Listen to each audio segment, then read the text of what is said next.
I'm John Speller. I'm a Labour Member of Parliament in the British Parliament, and in the last Labour government, I was a government minister.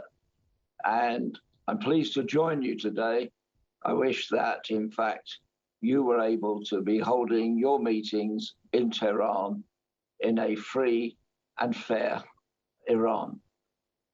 However, it's still a great pleasure to meet and discuss with your president, Mrs. Rejui, but also then to address some of the more immediate issues that are facing us with regard to Iran. The first is obviously the elevation to the presidency of Ibrahim Ra'isi, a mass murderer, absolutely clearly guilty of appalling crimes and abuse of human rights. There's also a concern at the behavior of some countries in terms of their engagement with the regime in Tehran, not least the Belgian government coming to an agreement over a convicted terrorist and giving encouragement rather than isolating the regime and its agents.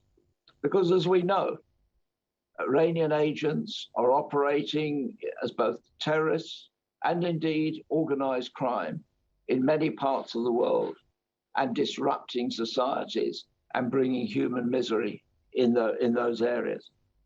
But we can't just be negative in this. We've also got to look forward to the positive program, to an Iran with free and fair elections, where equality is established, where equal treatment of those, whether on grounds of gender or political belief or freedom of religion, all of those will be to be guaranteed in a genuine secular society, so that Iran and the Iranian people, with a huge, proud history of a long-standing civilization and a very educated population, will then be able to fulfill their potential.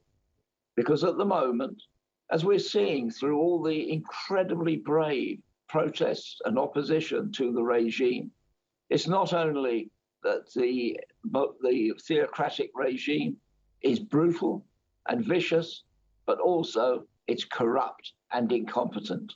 And that needs to be changed so the potential of Iran can be realized and it can take its place not only in rebuilding the Middle East, but as a proper country in the international order.